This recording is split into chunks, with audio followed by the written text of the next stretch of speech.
الحمد لله نحمده ونستعينه ونؤمن به ونتوكل عليه ونعوذ بالله من شرور أنفسنا ومن سيئات أعمالنا من يهده الله فلا مضل له ومن يضلله فلا هادي له وأشهد أن لا إله إلا الله وحده لا شريك له وأشهد أن سيدنا ومولانا محمدا أحمد عبده ورسوله أرسله الله تعالى إلى كافة الخلق بين يدي الساعة بشيرا ونذيرا وداعيا إلى الله بإذنه وسراجا منيرا أما بعد فأعوذ بالله من الشيطان الرجيم بسم الله الرحمن الرحيم وأتموا الحج والعمرة لله وقال الله تعالى الحج أشهر معلومات فمن فرض فيهن الحج فلا رفث ولا فسوق ولا جدال في الحج وقال النبي صلى الله عليه وسلم سنة أبيكم إبراهيم قالوا وما لنا فيها يا رسول الله قال بكل شعرة حسنة إلى آخره اللهم صل وسلم على النبي الأمي وعلى آله وأصحابه وبارك وصل وسلم عليه. میرے محترم بزرگوں اور سامعین کرام، اللہ تعالیٰ نے قرآن کریم میں ایک آیت میں ارشاد فرمایا ہے وَإِن تَعُدُّوا نِعْمَةَ اللَّهِ لَا تُحْصُوهَا إِنَّ الْإِنسَانَ لَظَلُومٌ كَفَّارٌ. فرمایا کہ اللہ تبارک و تعالی کی نعمتیں جو ایک اس کے بندے پہ، انسان پہ، مسلمان امتی پہ ہوتی ہیں، اس کی شمار، اس کا احاطہ، گنتی کرنا، لا تحصوها، یہ ایک انسان کی بس کی بات نہیں ہے. کہاں میں کہاں یہ نگہت گل، نصیب صبح تیری مہربانی. دیکھا جائے ایک انسان کی حیثیت سے کہ اللہ تبارک و تعالی نے ہمیں جس ڈھب پر تخلیق فرمایا ہے اور اس کے بعد دین کی ہدایت، قرآن کریم کی ہدایت اور شریعت کی روشنی عطا فرمائی ہے. اتنی کامل اور اتنی زبردست اور اہل اسلام اور انسان کے لیے بہت ہی زیادہ سودمند اور فائدہ مند احکام ہمارے دین اسلام نے صادر فرمائے ہیں. اس کے مقابلے میں ایک انسان کے اندر جو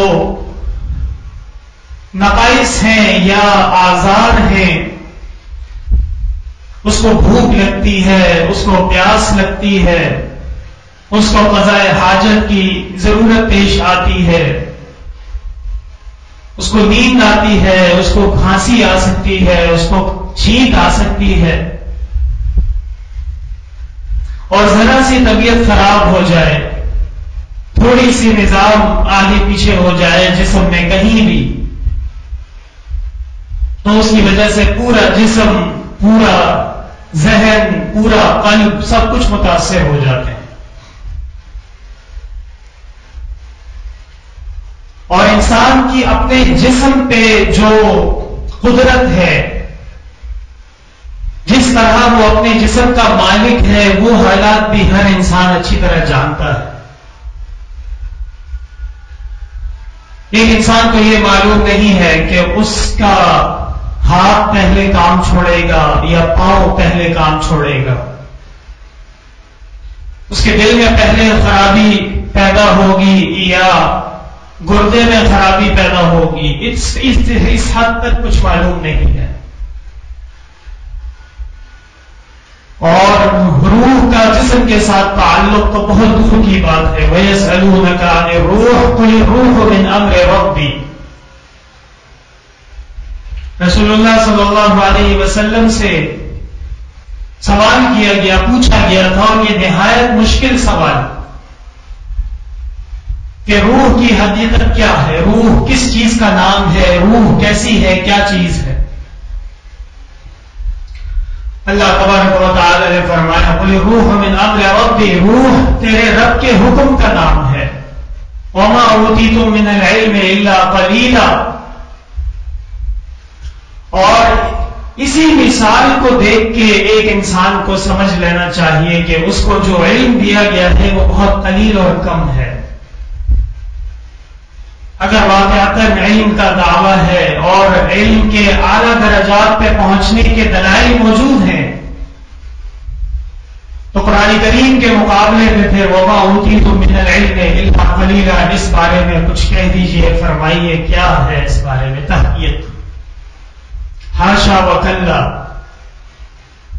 قرآن کریم کی آیت، قرآن کریم کا حکم، قرآن کریم کے الفاظ، آسمان اور زمین اپنی جگہ بدل سکتے ہیں، ادھر ادھر ہو سکتے ہیں، لیکن قرآن کریم وہ اپنے مقام پہ مضبوط، قائم اور دائم ہے.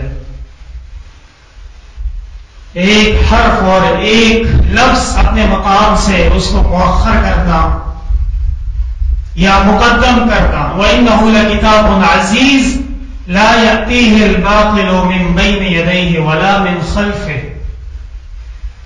مفسرین کرام نے اس آیت کی تفسیر میں فرمایا ہے کہ نہ قرآن کریم کے ظاہری الفاظ، معانی اور اسی طرح قرآن کریم کی تشریح، قرآن کریم کی تفسیر، قرآن کریم کی آیات کا مفصل ترجمہ، اللہ تعالیٰ نے اس کی بھی حفاظت کا وعدہ فرمایا ہے. اور قرآن کریم نے خود اعلان کر دیا کہ لا یأتیہ الباطل من بین یدیہ ولا من خلفہ. نہ کوئی اس کے الفاظ میں تبدیلی کر سکتا ہے اور نہ اس کو کوئی معانی میں تبدیلی کر سکتا ہے. میرے محترم بھائیوں، میں نے ابتدا میں آپ حضرات کے سامنے آیت پڑھی وَإِن تَعُدُّوا نِعْمَتَ اللَّهِ لَا تُحْصُوهَا. اللہ تبارک و تعالی نے ہمیں جو شب روز نصیب فرمائے، جو ایام نصیب فرمائے، اس میں ایک ایک عمل کا کسی کو نصیب ہو جانا بہت بڑی سعادت کی بات ہے. عشرہ ذی الحجہ شروع ہوا، دین اسلام نے روزے پسند فرمائے، مسلمانوں نے روزے رکھے، بہت بڑی عبادت مکمل ہوئی. اللہ تعالیٰ نے جن کو توفیق عطا فرمائی ان کو مبارک ہوئے. پھر فرمایا کہ اب حجاج کرام بیت اللہ میں جمع ہو رہے ہیں اور عنقریب وہ دن آنے والا ہے جس دن تمام حجاج اللہ تعالی کے حضور عرفات کے میدان میں جمع ہوں گے اور اللہ تعالیٰ کے حضور دعا کریں گے، توبہ کریں گے، استغفار کریں گے، اپنے گناہوں کی معافی کروائیں گے. کتنا بڑا دن ہے، کتنا عظیم دن ہے. رسول اللہ صلی اللہ علیہ وسلم عرفات کے میدان میں بنفس نفیس خود تشریف لے گئے اور حیات طیبہ میں بس یہی ایک حجۃ الوداع، یہی حج فرمایا ہے. اور اس حج میں صحابہ کرام کو آپ نے جو تعلیمات سکھائی ہیں، بتائی ہیں، اتنی عظیم ہیں کہ 1442 سال گزرنے کے بعد بھی آج اگر ان تعلیمات کو لے لیا جائے اور اس پر مکمل عمل کر لیا جائے تو صرف ایک انسان کے لیے نہیں، ایک قوم کے لیے اور ایک ملک کے لیے اور ایک نظام کی کامیابی کے لیے وہ تعلیمات کافی ہیں۔ رسول اللہ صلی اللہ علیہ وسلم نے مسلمانوں کو آپس میں شیر و شکر رہنے کی ہدایت فرمائی۔ آپ صلی اللہ علیہ وسلم نے بڑوں سے شفقت، احترام اور چھوٹوں سے محبت اور ان کی تربیت کا حکم فرمایا۔ یہ ایک انقلابی پیغام ہے۔ یہ ایسی کوئی چھوٹی بات نہیں ہے کہ کہتے کہتے تقریر میں کہہ دیں، باقاعدہ یہ وہ پیغام ہے جو الیوم اکملت لکم دینکم واتممت علیکم نعمتی ورضیت لکم الاسلام دینا کی تفسیر ہے، اس کی تشریح ہے۔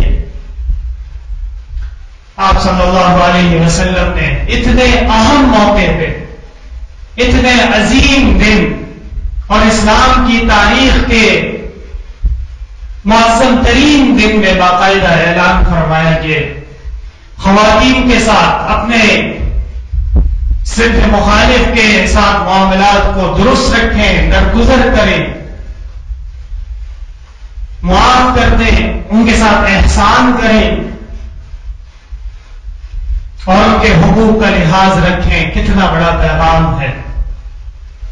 اس لیے کہ ایک انسان کے گھر میں اگر معاملات اس کی خوشی کے مطابق ہوں، اس کی چاہت کے مطابق ہوں، وَمِنْ آيَاتِهِ أَنْ خَلَقَ لَكُم مِّنْ أَنفُسِكُمْ أَزْوَاجًا لِتَسْكُنُوا إِلَيْهَا وَجَعَلَ بَيْنَكُم مَّوَدَّةً وَرَحْمَةً۔ اللہ تعالیٰ نے فرمایا یہ ہمارے قدرت کاملہ کے عظیم نشانیوں میں سے ہے کہ ایک مسلمان مرد شوہر اور ایک مسلمان خاتون بیوی، ان کے درمیان اللہ تعالیٰ جو رشتہ قائم فرما دیتے ہیں، جو تعلق چاشنی اور شیرینی پیدا فرما دیتے ہیں، وَمِنْ آیَاتِهِ، یہ اللہ تعالیٰ کی عظیم قدرت کی واضح نشانیوں میں سے ہے۔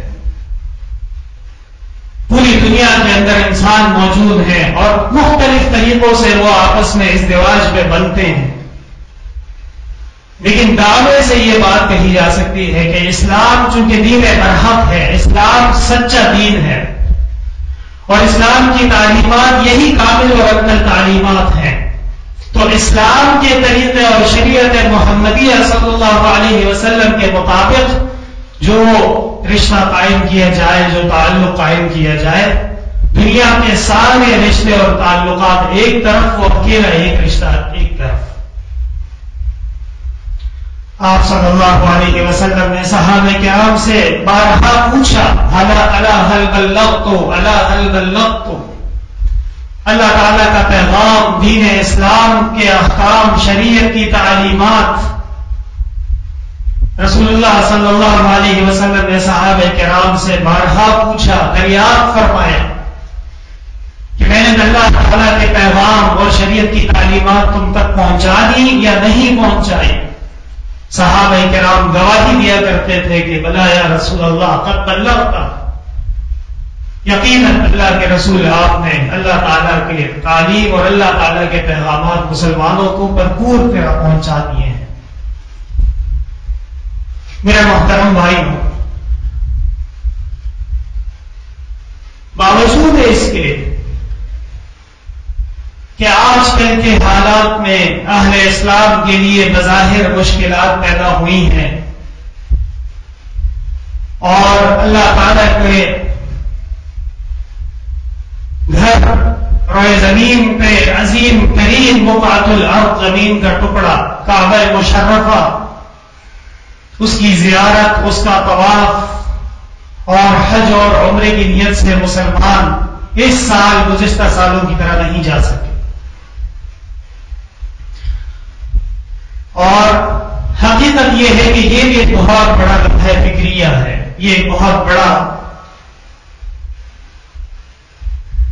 ایک ایسا حادثہ ہے اور ایک ایسا عجیب معاملہ ہے کہ ایک طرف دل غمگین بھی ہوتا ہے، پریشان بھی ہوتا ہے، لیکن اللہ تعالیٰ کی عظیم رحمتوں کے خزائن سے امید ہے کہ جلد اللہ تعالیٰ مسلمانوں کی یہ آزمائش ختم فرما دیں گے اور اہل اسلام کو دوبارہ بغیر کسی روک ٹوک کے خیر و خوبی کے ساتھ حج اور عمرے کی توفیق عطا فرما دیں گے۔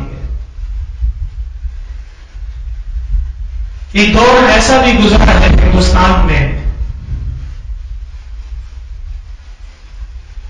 کہ جو مسلمان حج کے لیے جاتے تھے تو راستے میں جاتے ہوئے بہت ساری ایسی رکاوٹیں تھیں. موسم کے حالات تھے، راستے کے حالات تھے، اس کے علاوہ راہزنی اور راستے کا امن اور آگے کی اطلاعات نہ ہونا، پھر وہاں وقت گزارنا، پھر واپسی پہ آنا. 6 مہینے کا وقت لگ جاتا تھا ایک مسلمان کے لیے سفر حج پہ جانا اور واپسی آنے میں. اور ایک قافلہ ایسا بھی ہندوستان سے گیا ہے کہ جس میں 1100 آدمی گئے تھے حج کے لیے، اور ان 1100 افراد میں 100 سے کم افراد واپس آئے ہیں زندہ حالت میں.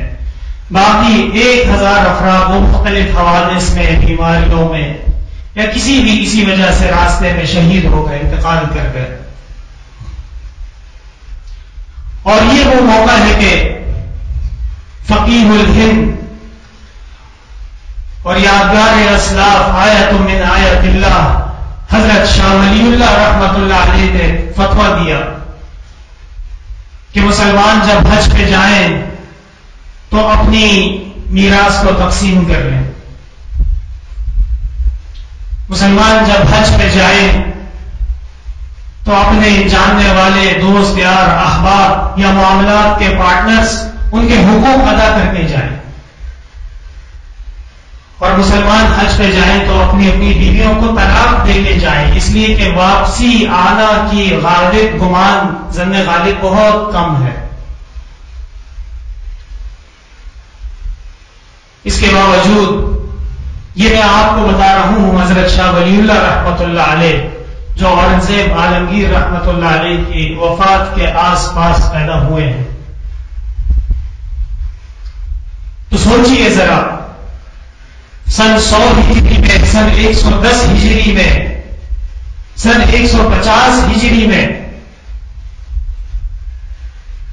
مختلف ائمہ کرام نے اور ہمارے دین کے بزرگوں نے حج کیے ہیں. امام ابو حنیفہ رحمۃ اللہ علیہ،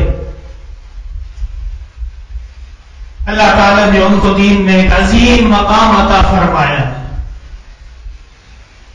امام ابو حنیفہ رحمۃ اللہ علیہ دوسرا نام ہے فقہ کا. امام ابو حنیفہ رحمۃ اللہ علیہ دوسرا نام ہے دین کے احکام اور مسائل کی سمجھ کا.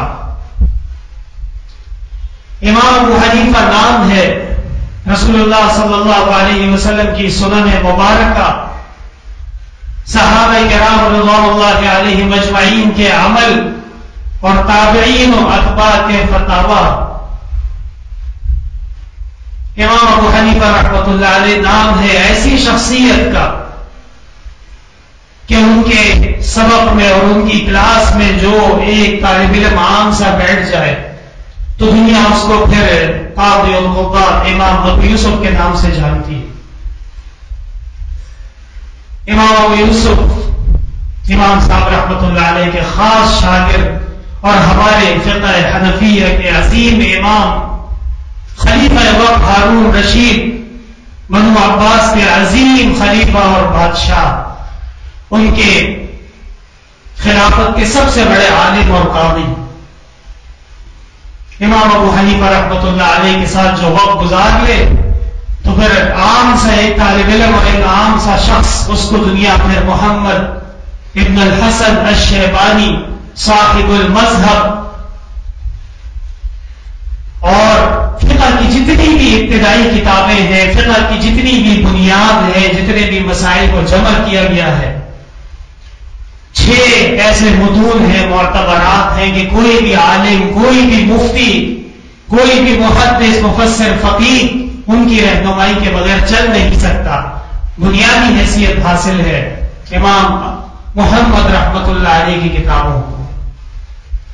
اور بے شمار شاگرد ہوئے ہیں، امام ظفر رحمت اللہ علیہ، عبداللہ بن المبارک رحمت اللہ علیہ، اور یہ جو دیگر ائمہ ہیں مثلا امام شافعی رحمۃ اللہ علیہ یہ امام ابو حنیفہ رحمۃ اللہ علیہ کے شاگردوں کے شاگرد ہیں. امام احمد بن حنبل رحمۃ اللہ علیہ امام صاحب کے شاگردوں کے شاگردوں کے شاگرد ہیں. امام احمد رحمۃ اللہ علیہ کے بارے میں مشہور ہے، وہ فرمایا کرتے تھے جب میں نے ہوش سنبھالا بغداد میں فرأیت غلغلۃ علم ابی یوسف، تو اس وقت پورے شہر اور پورے علاقے میں ابو یوسف کے علم کا چرچا ہوا کرتا تھا. بہرحال امام ابو حنیفہ رحمۃ اللہ علیہ نے 55 حج فرمائے ہیں، اور امام صاحب رحمۃ اللہ علیہ کی ولادت سن 80 ہجری میں ہوئی ہے. مسند میں فرماتے ہیں ولدت سنۃ 80، میں سن 80 ہجری میں پیدا ہوا ہوں. اسی طرح ایک اور بزرگ آتے ہیں مخلد ابن معن، کہا جاتا ہے 75 حج کیے انہوں نے. تو یہ بار بار کعبہ کی طرف جانا، وہاں جا کے طواف کرنا، دعا کرنا، کعبہ کے سامنے گریہ ازاری کرنا، رونا، یہ سب کیا ہے اور اس کی حیثیت کیا ہے، یہ سمجھنا ایک مسلمان کے لیے نہایت ضروری ہے. گزشتہ شب جمعہ کی مجلس میں یہ بات میں نے عرض کی تھی کہ ایک انسان کا جب دوسری انسان سے یا کسی بھی ذات سے ایک ایسا تعلق قائم ہو جائے کہ وہ براہ راست تعلق ہو اور اس میں محبت کا عنصر شامل ہو جائے اور اس میں راز و نیاز کا سلسلہ شروع ہو جائے، جسے سیکریسی پرائیویسی کہا جاتا ہے، یعنی انسان کے اپنے دلی معاملات ہوں، تو باہر کا ایک شخص، ایک عام آدمی، اس کو کچھ سمجھ میں نہیں آتا، کچھ پتہ نہیں چلتا اس کو. لیکن اگر ایک ایسا شخص ہو جو دو قریبین کے درمیان ہونے والے معاملات، تعلق اور محبت سے باخبر ہو اور وہ ان کے درمیان ہونے والے سلسلوں پر نظر رکھے، اعمال کو دیکھے، تو اس کو بات سمجھ میں آئے گی کہ یہ سلسلہ ختم ہو رہا ہے یا مزید بڑھ رہا ہے.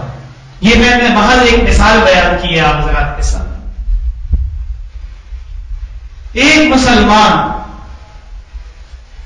ایک اللہ کا بندہ اور کعبہ مشرفہ کا پروانہ، اس کا اپنے رب کے ساتھ، اپنے خالق کے ساتھ یہ جو حج کا تعلق ہے، اپنا لباس چھوڑ دیا، سلا ہوا کپڑا پہننا منع ہے، اللہ تعالیٰ کا حکم ہے. بناؤ سنگار منع ہے، اللہ تعالیٰ کا حکم ہے. خوشبو کا استعمال منع ہے، اللہ تعالیٰ کا حکم. منہ ڈھانپنا منع ہے، اللہ تعالیٰ کا حکم. سر ڈھانپنا منع ہے، اللہ تعالیٰ کا حکم. پیروں میں ایسے جوتے پہننا منع ہے کہ جس سے اوپر کی ہڈی چھپ جاتی ہو، اللہ تعالیٰ اور رسول اللہ صلی اللہ علیہ وسلم کی احکام کے مطابق. نہ کسی چیز کو مارنا ہے، نہ کوئی پودا توڑنا ہے، نہ کسی جانور کو تکلیف پہنچانی ہے، نہ کسی سے بدلہ لینا ہے، نہ کسی کے ساتھ فسق و فجور کا معاملہ کرنا ہے. ولا رفث ولا فسوق ولا جدال فی الحج. یہ اتنی ساری پابندیاں، اتنی سارے شرائط، احرام کی حالت، حج کا سفر. حضرت مولانا یوسف بنوری رحمۃ اللہ علیہ، بہت بڑے عالم اور کراچی کی عظیم ترین علمی شخصیت، بینات میں حضرت نے ایک مضمون لکھا اور اس کا جو ہیڈنگ ہے، اس کا جو نام رکھا، فرمایا سفر حج مظہر عشق. یعنی حج کا جو سفر ہے اس میں ایک مسلمان مومن اپنے رب اور اپنے خالق کے ساتھ عشق کا اظہار کرتا ہے اور وہاں جا کے لبیک اللہم لبیک لبیک لا شریک لک لبیک، اللہ میں حاضر ہوں، سوائے تیرے اور کوئی معبود نہیں ہے، میں آپ کی عبادت کے لیے حاضر ہوں. ان الحمد والنعمت لک والملک.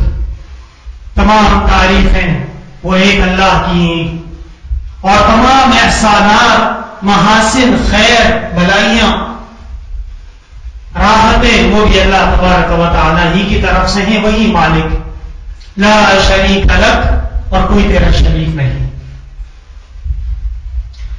رسول اللہ صلی اللہ علیہ وسلم کی حیات طیبہ میں یمن کے اندر ایک معبد خانہ، ایک عبادت خانہ وہ قائم کر لیا گیا، اور وہاں لوگ جانا شروع ہو گئے، نظر و نیاز شروع ہو گئی، قبور کو سجدے شروع ہو گئے، ایک قسم کی بدعات کا بازار گرم ہو گیا۔ رسول اللہ صلی اللہ علیہ وسلم نے ایک موقع پہ صحابہ کرام نے اعلان فرمایا، الا تنیحنی من ذی الخلصہ، ذی الخلصہ والوں سے مجھے کون چھڑائے گا؟ یہ کیا مصیبت اور یہ کس قسم کی انتہائی ناگفتگو کام شروع ہو چکے ہیں۔ رسول اللہ صلی اللہ علیہ وسلم نے بہت کم مواقع پہ کسی کے خلاف اتنا دوڑ اور سخت ایکشن کا اعلان فرمایا ہے، اس میں یہ یمن کا ذی الخلصہ بھی شامل ہے۔ حضرت والد صاحب رحمۃ اللہ علیہ اس حدیث کے ذیل میں بیان فرماتے تھے کہ غور کیجئے، جہاں شرک کے علامات نظر آنا شروع ہو گئی اور جہاں اللہ تبارک و تعالی کی وحدانیت، اللہ تعالی کی صمدیت اور احدیت اس کے اوپر حملہ کرنا شروع کر دیا، اس کے خلاف سازشیں شروع ہو گئی، تو رسول اللہ صلی اللہ علیہ وسلم ایسے مواقع پہ فرماتے تھے، الا تنیحنی من ذی الخلصہ، اس گناہ سے، اس مکروہ کام سے اور اس عظیم گناہ کے اڈے کو کون ختم کرے گا جلد سے جلد۔ حضرت جریر ابن عبداللہ رضی اللہ عنہ، جلیل القدر صحابی ہے رسول اللہ صلی اللہ علیہ وسلم کے قریبی صحابی، فرمانے لگے حضرت یہ کام میں کر سکتا ہوں لیکن میں گھوڑے پہ بیٹھ نہیں سکتا، مجھے خوف آتا ہے، پریشانی ہوتی ہے۔ فجعل يده على صدره وقال اللهم ثبته واجعله هاديا مهديا۔ رسول اللہ صلی اللہ علیہ وسلم نے حضرت جریر بن عبداللہ کے سینے پہ دست مبارک رکھا اور دعا فرمائی، اللہم ثبته، اے اللہ اس کو مضبوط بنا دیجئے، اس کو مثبت کر دیجئے، واجعلہ ہادیا مہدیا، اور اس کو ایسی شخصیت بنا، ایسا مسلمان بنا کہ خود بھی ہدایت پہ ہو اور اوروں کو بھی ہدایت پہ لانے کا سبب بنتا ہو۔ حضرت جریر بن عبداللہ رضی اللہ عنہ تشریف لے گئے یمن میں، اور غالباً ایک قبیلے کا نام آتا ہے قبیلہ بنو احمس، اس کے 50,000 جنگجو تیر انداز اپنے ساتھ لے گئے اہل اسلام کے لشکر کے طور پہ، اور وہاں پہ جو درگاہ بنائی گئی تھی اور کعبہ مشرفہ کے مقابلے پہ جو کام کیے جا رہے تھے اس کی اینٹ سے اینٹ بجا دی۔ حضرت جریر بن عبداللہ رضی اللہ عنہ جب واپس تشریف لائے، رسول اللہ صلی اللہ علیہ وسلم کو یہ کہلا بھیجا، والذی بعثک بالحق ما ترکتها الا کالجمل الاجرب، قسم ہے اس ذات کی جس نے آپ کو برحق نبی بنا کے بھیجا ہے، میں نے یمن میں جو شرک کا اڈا تھا، جو بدعات کا اڈا تھا، اس کو ایسے کر دیا جیسے خارشی اونٹ کی کمر ہوتی ہے، خارشی اونٹ کی کمر، بالکل دشت و بیابان، کوئی اس میں زندگی کے علامات نہیں، اس طرح اس جگہ کو برابر کر دیا گیا ہے۔ حضرت عمر فاروق رضی اللہ عنہ خلیفہ ثانی بلا فصل، حضرت کے دور خلافت میں پتہ چلا کہ اس حدیبیہ کے مقام پہ جو وہ درخت ہے جسے شجرہ کہا جاتا ہے، اللہ تعالی نے فرمایا اذ یبایعونک تحت الشجرۃ فعلم ما فی قلوبہم، یہ صحابہ کرام جب آپ سے درخت کے نیچے بیعت فرما رہے تھے، بیعت رضوان، تو مسلمانوں میں بہت سے لوگ ایسے تھے جنہوں نے وہاں پہ جا کے اس درخت کے نیچے دعائیں مانگی، اس درخت کے نیچے نوافل پڑھے، اس درخت کے یہاں پاس بیٹھے رہے، باقاعدہ ایک وہ مقام زیارت بننے کی شکل اختیار کرنے لگا. حضرت عمر رضی اللہ عنہ نے صحابہ کرام کو بلایا، میٹنگ بلائی اور مشورہ کیا کہ حدیبیہ کا جو شجرہ ہے، جو درخت ہے، مسلمان وہاں جا رہے ہیں، اس کو چوم رہے ہیں، دعائیں کر رہے ہیں، نماز پڑھ رہے ہیں، اور یہ سلسلہ غلط ہے، یقیناً غلط ہے. اس کو کیسے روکا جائے، بند کیا جائے؟ صحابہ کرام نے کہا کہ آپ وہاں پہ افراد کھڑے کر دیجئے، پولیس کھڑی کر دیجئے، آج کے بعد کوئی وہاں جا کے اس قسم کے معاملات نہ کرے. وَأَشَدُّهُمْ فِي أَمْرِ اللَّهِ عُمَرَ، اور اللہ تعالیٰ کے احکام میں سب سے زیادہ مضبوط اور ثابت قدم حضرت عمر رضی اللہ عنہ. حضرت عمر رضی اللہ عنہ نے فرمایا کہ مجھے یہ فیصلہ سمجھ میں آتا ہے کہ حدیبیہ میں اس مقام پہ جتنے درخت ہیں بشمول اس شجرہ مسموعہ کے جس کا قرآن کریم میں ذکر آیا ہے، ان سب کو کاٹ دیا جائے. اور محدثین فرماتے ہیں کہ وہاں سے درختوں کی ایسی صفائی کر دی گئی کہ کوئی دام و نشان باقی نہ رہا اس کا. میرے محترم بھائیوں، حضرت عمر رضی اللہ عنہ رسول اللہ صلی اللہ علیہ وسلم کے محبوب ہیں، اور آپ صلی اللہ علیہ وسلم کے حقیقی جانشینوں میں سے ہیں، اور آپ صلی اللہ علیہ وسلم کی لائی ہوئی شریعت کے امین ہیں. لیکن دوسری طرف دیکھا جائے تو حدیبیہ میں آپ نے سختی سے، اس کی وجہ کیا ہے؟ اس کی وجہ یہ ہے کہ مسلمانوں میں جو سب سے زیادہ خطرناک اور مسلمانوں کی ایمان کو نقصان پہنچانے والی چیز ہے، وہ شرک ہے. ان اللہ لا یغفر ان یشرک بہ ویغفر ما دون ذلک لمن یشاء ان الشرک لظلم عظیم. حدیث شریف میں آتا ہے کہ عرفات میں اللہ تبارک و تعالی ہر سائل کو، ہر داعی کو، ہر حاجی کو معاف کر دیتے ہیں، مگر چند افراد ایسے ہیں جن کو معاف نہیں کرتے. ان میں پہلا نمبر شرک کرنے والے کا ہے.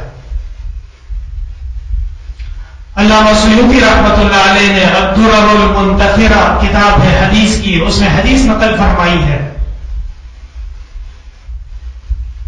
کہ بعض افراد ایسے ہوتے ہیں جب وہ کعبۃ اللہ کے پاس آ کے تلبیہ پڑھتے ہیں لبیک اللہم لبیک، فرشتے ان کو جواب دیتے ہیں لا لبیک ولا سعدیک، نہ تم آئے ہو اور نہ تمہیں نیک بختی ملے گی، بل حجک مردود علیک، اور تمہارا حج وہ اللہ تعالیٰ کے ہاں مردود ہے، ریجیکٹڈ ہے، کوئی فائدہ نہیں ہے اس سے.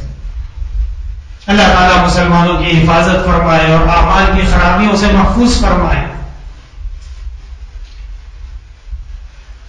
ان تحبط اعمالکم وانتم لا تشعرون، صحابہ کرام کو اللہ تعالیٰ نے فرمایا کہ رسول اللہ صلی اللہ علیہ وسلم کی احترام، آپ کے مقام کے آداب، اس میں ہرگز کمی نہ کرنا. ان تحبط اعمالکم، اعمال اس کی وجہ سے ختم ہو جاتے ہیں، جل جاتے ہیں. میرے محترم بھائیوں، اللہ تعالیٰ کا لاکھ لاکھ شکر اور فضل ہے کہ آج فاصلے سمٹ گئے ہیں، راستے مختصر ہو گئے ہیں، اور وہ عظیم مقام جہاں ایک پلک جھپکنے کے برابر میں ہزاروں لاکھوں انوارات برستے ہیں، اور وہاں سے پھر وہ انوارات پورے عالم کی مساجد، پورے عالم کے علماء، پورے عالم کے مدارس، پورے عالم کے فقہاء، پورے عالم کے مبلغین، اللہ تعالیٰ ان میں یہ انوارات باقاعدہ تقسیم فرماتے ہیں. اور یہی وجہ ہے کہ جب کوئی اللہ کا نیک بندہ ہو اور طویل عرصہ ہو جائے، اس کے پاس توفیق ہو اور وہ کعبۃ اللہ اور مدینہ منورہ نہ جا سکے، تو اس کا دل مچلنے لگتا ہے، تڑپنے لگتا ہے. وہ جو انوارات اور تجلیات کا حصول ہے، اس کی طلب پیدا ہوتی ہے. کعبہ ہر دم تجلی برفضود، این سے اخلاصات ابراہیم عبود.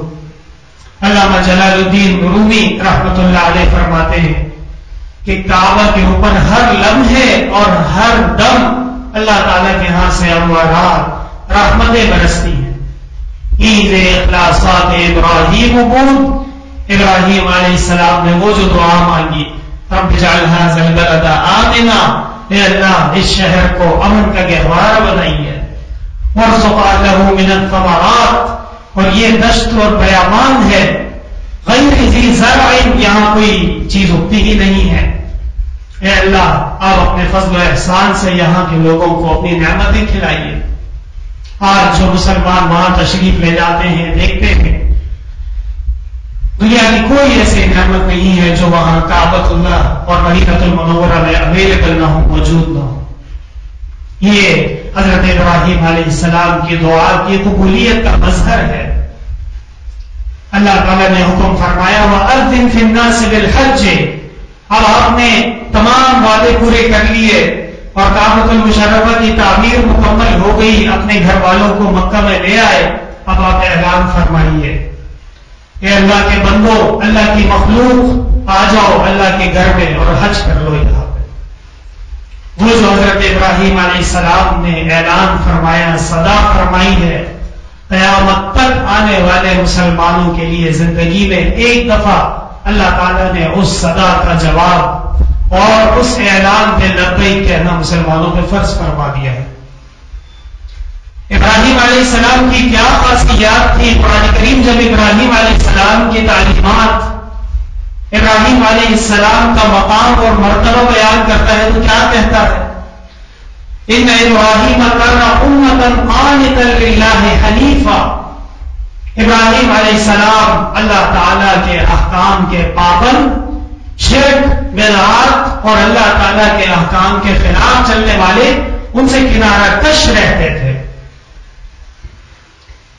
امام ابو حنیفہ، یہ جو حنیف ہے، حنف کہا جاتا ہے حق کا ساتھ دینا اور باطل سے دور ہونے کو۔ حضرت ابراہیم علی نبینا علیہ الصلاۃ والسلام، رسول اللہ صلی اللہ علیہ وسلم، آپ کی سنن مبارکہ، آپ کا ذکر خیر اور آپ کی ہونے والی جو آزمائشی کی صحابہ کرام سے اس کا بارہا ذکر فرماتے تھے۔ حضرت اسماعیل علی نبینا علیہ الصلاۃ والسلام جو رسول اللہ صلی اللہ علیہ وسلم کے جد امجد بھی ہیں، حضرت ابراہیم علیہ السلام کے صاحبزادے بھی ہیں، کتنی عظیم قربانی انہوں نے دی۔ جب اللہ تبارک و تعالیٰ کی طرف سے حضرت ابراہیم علیہ السلام کو حکم ہوا کہ بیٹے کو ذبح کرنے کا وقت آ گیا ہے، تو اتنا زبردست عمل کہ آج تک قیامت تک آنے والے اہل اسلام مسلمان جس کو اللہ تعالیٰ نے توفیق دی ہو، صاحب نصاب ہو، حکم فرما دیا کہ جانور ذبح کرنا پڑے گا۔ وَلَمْ يَكُ مِنَ الْمُشْرِكِينَ، قرآن کریم میں فرمایا ابراہیم علیہ السلام کی جو بہت ہی اعلیٰ مقام اور منزلت تھی، اس میں سے ایک یہ بھی تھا کہ وہ مشرکین میں سے نہیں تھے، وہ اللہ تعالیٰ کی وحدانیت میں کسی کو شریک نہیں فرماتے تھے، اور اللہ تبارک و تعالیٰ کی احدیت، صمدیت، توحید، اس کے اوپر کسی قسم کا کوئی کمپرومائز نہیں فرماتے تھے۔ میرے محترم بھائیوں، خلاصہ کلام یہ ہے کہ ہم ذیلی تفاصیل میں اتنے زیادہ کھو گئے، اتنے مشغول ہو گئے کہ اصل مقصد اور اصل مشن وہ ہم سے رہ گیا۔ اگر کوئی حج پہ بھی جا رہا ہے تو سفر کی تیاریوں میں، تکلفات میں، رشتے داروں کے ملنے میں اور عجیب عجیب معاملات میں مشغول ہو گیا۔ اصل جو حج کی روح تھی کہ اللہ تعالیٰ نے ابراہیم علیہ السلام کے حکم کے مطابق تمام مسلمانوں کو وہاں طلب فرمایا، آ جاؤ کعبہ کا طواف کرو، عرفات میں دعا کرو، اس لیے کہ اللہ کی توحید دل میں مضبوط ہو جائے، وہ رہ گئی ہم سے۔ قربانی کے ایام آ رہے ہیں، جانور خریدا جا رہا ہے، جانور آ رہا ہے، جانور جا رہا ہے، جانور ذبح ہو رہا ہے، گوشت تقسیم ہو رہا ہے، کھانے پک رہے ہیں۔ ارے بھائی 2 منٹ کے لیے ذرا توقف کرو، سوچو کہ یہ اتنا بڑا جانور اتنے پیسوں میں خرید کے آپ لائیں، اتنی تکالیف برداشت کر کے اس کو ذبح کیا، یہ اس لیے کہ اس کا گوشت تقسیم کیا جائے اور سب گوشت کھائیں۔ قرآن نے اس کا جواب دیا لن ینال اللہ لحومها ولا دماؤها. علماء کرام فرماتے ہیں اللہ تعالیٰ کی طرف سے یہ بھی احسان ہے کہ پہلے مطالبہ فرمایا کہ اللہ کے لیے نذرانہ پیش کرو، جانور خرید کے لاؤ، ذبح کرو. اور جب وہ نذرانہ پیش ہو گیا تو اصولاً یہ نذرانہ اللہ تعالیٰ کا ہے، اور اللہ تعالیٰ جسے چاہے وہ عطا فرما دے، لیکن فرمایا نہیں یہ تمہارا ہے، بس تمہارا عمل قبول ہو گیا. اب تم یہ گائے بھی رکھو، بکرا بھی رکھو، دمبا بھی رکھو، خود بھی کھاؤ، دوستوں کو بھی کھلاؤ، فقراء کو بھی کھلاؤ. لیکن مسئلہ یہ ہے کہ قربانی کے جانور اگر کسی نے ایک بوٹی بھی کسی کو نہیں دی تب بھی اس کی قربانی ادا ہو گئی. یہ ہمارے دین کا کتنا بڑا حسن ہے، کتنا بڑا احسان ہے کہ جانور لاؤ، اس کے گلے پہ چھری پھیرو، اللہ کا نام لے کے، اب اس کے بعد جتنے بھی منافع ہیں وہ سب آپ کے ہیں، آپ اس کو کھائیں. لیکن یاد رکھیے یہ جو عمل ہو رہا ہے ابراہیم علیہ السلام کا عظیم جذبہ، یا بنی انی اری فی المنام انی اذبحک، پیارے بیٹے میں نے خواب میں دیکھا کہ میں آپ کو ذبح کر رہا ہوں، فانظر ماذا تری. اور پیغمبر کا خواب وہ وحی ہوتی ہے. یہ نہیں کہا کہ پیسے ضائع ہوں گے، اللہ تعالیٰ سے یہ نہیں پوچھا کہ یہ کیسا حکم دے دیا بیٹے کو ذبح کرو، یہ نہیں فرمایا کہ خون بہے گا، یہ تو جائز ہی نہیں ہے. یہ نہیں فرمایا کہ اس کے پیچھے حکمت کیا ہے، مصلحت کیا ہے. سیدھا بیٹے سے کہا یا بنی انی اری فی المنام، بیٹا میں نے خواب دیکھا ہے اور یہ وحی. یا ابت افعل ما تؤمر، ابا جان جب اللہ کا حکم ہے تو وہ کرنا ہے. ستجدنی انشاءاللہ من الصابرین، یقیناً آپ میری طرف سے کوئی تکلیف نہیں پائیں گے. یونادیناہ یا ابراہیم قد صدقت الرؤیا، اے ابراہیم آپ نے واقعتاً خواب کو سچا کر کے دکھایا. ان ھذا لہو البلاء المبین، یہ بڑا امتحان تھا. وفدیناہ بذبح عظیم، ہماری طرف سے تحفہ قبول کیجیے مینڈے کا. سلام علی ابراہیم، ابراہیم پہ اور اس کے آل و اولاد پہ تا قیامت سلامتی ہو. یہ ہے قرآن کا کلام اور قرآن کا پیغام. آج جو ہم قربانی کرتے ہیں، حج کرتے ہیں، عمرہ کرتے ہیں، طواف کرتے ہیں، نیک اعمال کرتے ہیں، یقیناً اس میں ہمیں ہر وقت اس اولین مقصد کو اور اولین گول کو سامنے رکھنا چاہیے کہ یہ عمل اس لیے کیا جا رہا ہے اللہ تعالیٰ راضی ہو جائے.